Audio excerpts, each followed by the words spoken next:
Hello friends, welcome to my channel. दोस्तों, आज के हम इस वीडियो में देखेंगे सौरमंडल का 40 महत्वपूर्ण प्रश्न जो एग्जाम में बार बार पूछे जाते हैं।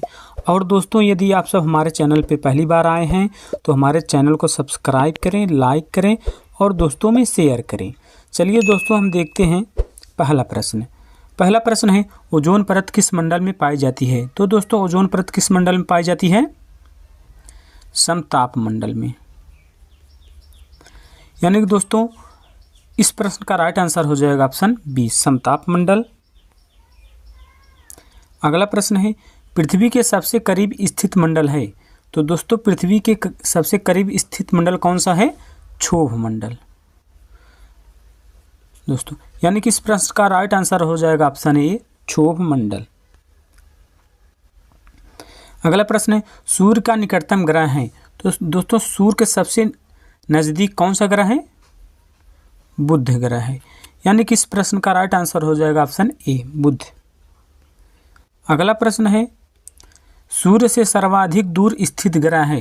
तो दोस्तों, सूर्य से सर्वाधिक दूर स्थित कौन सा ग्रह है? वरुण। यानी दोस्तों, इस प्रश्न का राइट आंसर हो जाएगा ऑप्शन सी, वरुण।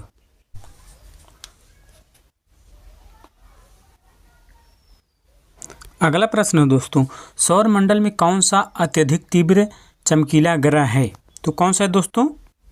शुक्र। यानी कि इस प्रश्न का राइट आंसर हो जाएगा ऑप्शन ए, शुक्र। अगला प्रश्न है, रात्रि के समय आकाश में कौन सा ग्रह लाल दिखता है? तो दोस्तों, कौन सा दिखता है? मंगल। यानी कि इस प्रश्न का राइट आंसर हो जाएगा ऑप्शन ए, मंगल। अगला प्रश्न है, पृथ्वी पर सर्वाधिक मात्रा में पाए जाने वाला है?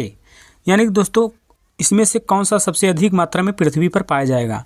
तो क्या पाया जाएगा दोस्तों? ऑक्सीजन। यानी कि इस प्रश्न का राइट आंसर हो जाएगा ऑप्शन सी, ऑक्सीजन। अगला प्रश्न है, सबसे अधिक उपग्रह वाला ग्रह है? तो दोस्तों, इसमें सबसे अधिक उपग्रह किस ग्रह में पाया जाता है? बृहस्पति में। यानी कि इस प्रश्न का राइट आंसर हो जाएगा ऑप्शन डी, बृहस्पति। अगला प्रश्न है, हमारा सौर मंडल कौन सी आकाशगंगा में स्थित है? तो कौन सी आकाशगंगा में स्थित है दोस्तों? मंदाकिनी। यानी कि इस प्रश्न का राइट आंसर हो जाएगा ऑप्शन बी, मंदाकिनी। अगला प्रश्न है दोस्तों, भोर का तारा किसे कहा जाता है? तो दोस्तों, भोर का तारा किसे कहा जाता है? शुक्र ग्रह को। यानी कि इस प्रश्न का राइट आंसर हो जाएगा ऑप्शन सी, शुक्र ग्रह।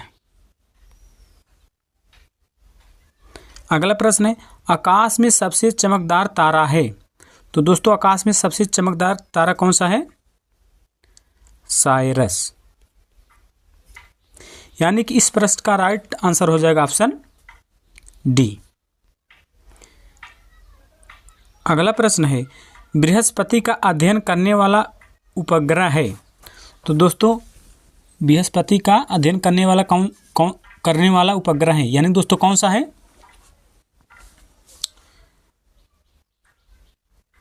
कौन सा दोस्तों? Voyager first. यानी कि इस प्रश्न का राइट आंसर हो जाएगा ऑप्शन डी, वायेजर। अगला प्रश्न है, टाइटन किस ग्रह का उपग्रह है? तो दोस्तों, टाइटन किस ग्रह का उपग्रह है? तो किसका उपग्रह है? शनि का। यानी कि इस प्रश्न का राइट आंसर हो जाएगा ऑप्शन सी, शनि। अगला प्रश्न है, बिना उपग्रह वाला ग्रह है? तो दोस्तों, बिना उपग्रह वाला ग्रह कौन सा है? दोनों, बुध का भी कोई उपग्रह नहीं है और शुक्र का भी कोई उपग्रह नहीं है। यानी क्या हो जाएगा इसमें राइट आंसर? ऑप्शन सी, दोनों। अगला प्रश्न है दोस्तों, पृथ्वी का एकमात्र उपग्रह है? तो दोस्तों, पृथ्वी का कौन सा उपग्रह है? चंद्रमा। यानी कि इस प्रश्न का राइट आंसर हो जाएगा ऑप्शन ए।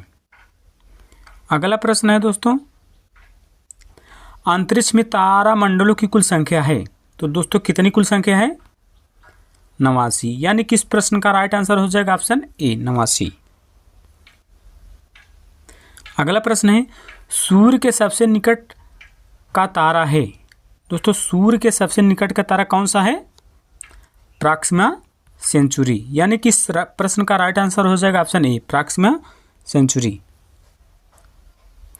अगला प्रश्न है वायुमंडल में कार्बन डाइऑक्साइड की मात्रा होती है तो कितना होता है दोस्तों? 0.03%।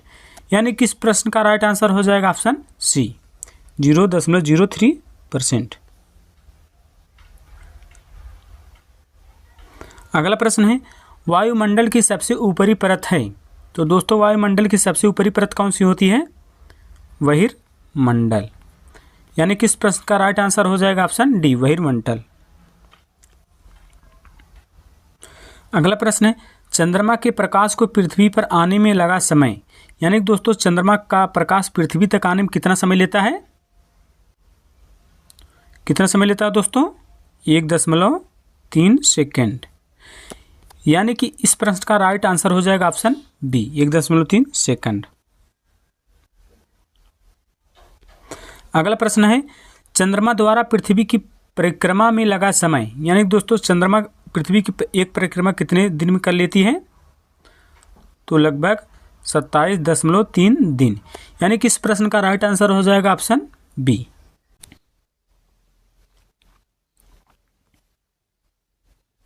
अगला प्रश्न है मौसम घटना किस मंडल में घटती है? तो मौसम घटना किस मंडल में घटती है दोस्तों? क्षोभ मंडल में घटती है। यानी कि इस प्रश्न का राइट आंसर हो जाएगा ऑप्शन ए। अगला प्रश्न है वायु है, वायु क्या है दोस्तों?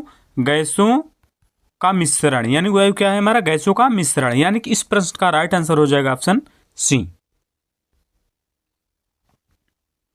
अगला प्रश्न है ब्रह्मांड में सर्वाधिक मात्रा में पाया जाने वाला तत्व है तो दोस्तों हमारे ब्रह्मांड में सबसे अधिक मात्रा में कौन सा तत्व पाया जाता है? हाइड्रोजन। यानी कि इस प्रश्न का राइट आंसर हो जाएगा ऑप्शन डी। अगला प्रश्न है परावैंगनी किरण से रक्षा करती है तो दोस्तों परावैंगनी किरण से हमारी कौन सी गैस रक्षा करती है? ओजोन। यानी कि इस प्रश्न का राइट आंसर हो जाएगा ऑप्शन सी। अगला प्रश्न है नीला ग्रह कहा जाता है। दोस्तों नीला ग्रह किसे कहा जाता है? पृथ्वी को। पृथ्वी को नीला ग्रह कहा जाता है। यानी कि इस प्रश्न का राइट आंसर हो जाएगा ऑप्शन ए। अगला प्रश्न है पृथ्वी की बहन या जुड़वा ग्रह किसे कहा जाता है? तो दोस्तों पृथ्वी की बहन या जुड़वा ग्रह किसे कहते हैं? शुक्र को। यानी कि इस प्रश्न का राइट आंसर हो जाएगा ऑप्शन ए। अगला प्रश्न है सौर मंडल का सबसे बड़ा तारा है तो दोस्तों मैं आशा करता हूं इस प्रश्न का सभी लोग आंसर जानते होंगे। सौर मंडल का तारा सबसे बड़ा कौन सा है दोस्तों? सूर्य।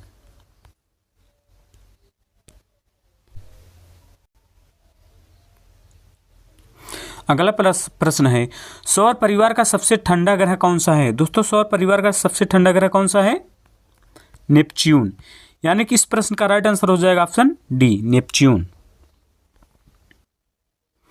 अगला प्रश्न है किस ग्रह पर सूर्य पश्चिम से उगता है? तो दोस्तों अरुण और शुक्र ग्रह पर जो है सूर्य पश्चिम से उगता है। यानी कि इस प्रश्न का राइट आंसर हो जाएगा ऑप्शन सी, दोनों ए और बी। अगला प्रश्न है वलय युक्त ग्रह है तो दोस्तों वलय युक्त ग्रह कौन सा है? शनि। यानी कि इस प्रश्न का राइट आंसर हो जाएगा ऑप्शन बी। अगला प्रश्न है ध्रुव तारा किस दिशा को इंगित करता है?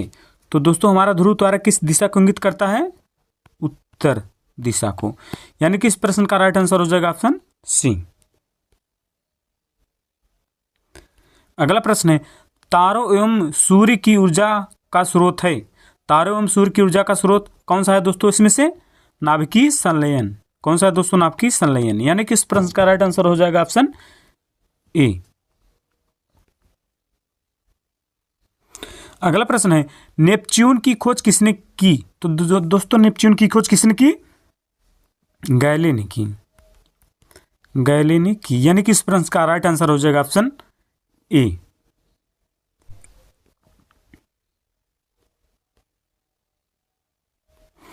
अगला प्रश्न है, मनुष्य ने पहली बार किस वर्ष चांद पर कदम रखा? तो दोस्तों किस वर्ष रखा था? 1969 ईस्वी में। यानी किस प्रश्न का राइट आंसर हो जाएगा? Option C. अगला प्रश्न है, अंतरिक्ष यात्री को आकाश का रंग दिखाई देता है, तो दोस्तों कैसा दिखाई देता है? काला। यानी किस प्रश्न का राइट आंसर हो जाएगा? Option D. अगला प्रश्न है, सूर्य की सतह का तापमान कितना होता है? तो दोस्तों कितना होता है? 6000 केल्विन। यानी कि इस प्रश्न का राइट आंसर हो जाएगा ऑप्शन ए। अगला प्रश्न है, सौरमंडल का सबसे छोटा उपग्रह है, तो दोस्तों सौरमंडल का सबसे छोटा उपग्रह कौन सा है दोस्तों? डीमोस। यानी कि इस प्रश्न का राइट आंसर हो जाएगा ऑप्शन बी। अगला प्रश्न है दोस्तों, क्षुद्र ग्रह स्थित है, तो दोस्तों क्षुद्र ग्रह हमारा जो है मंगल और बृहस्पति के बीच में स्थित है। यानी कि इस प्रश्न का राइट आंसर हो जाएगा ऑप्शन बी। अगला प्रश्न है, पृथ्वी का अपने अक्ष पर घूर्णन, यानी कि दोस्तों पृथ्वी हमारी किस दिशा से घूमती है? पश्चिम से पूरब की ओर घूमती है दोस्तों। यानी कि इस प्रश्न का राइट आंसर हो जाएगा ऑप्शन ए। अगला प्रश्न है, बृहस्पति ग्रह का कौन सा सबसे बड़ा उपग्रह है? तो दोस्तों इस प्रश्न का आंसर आप सब लोग हमें कमेंट बॉक्स में बताएंगे। दोस्तों यदि हमारी वीडियो अच्छी लगी हो तो हमारे चैनल को सब्सक्राइब करें, लाइक करें और दोस्तों में शेयर करें। थैंक यू, धन्यवाद।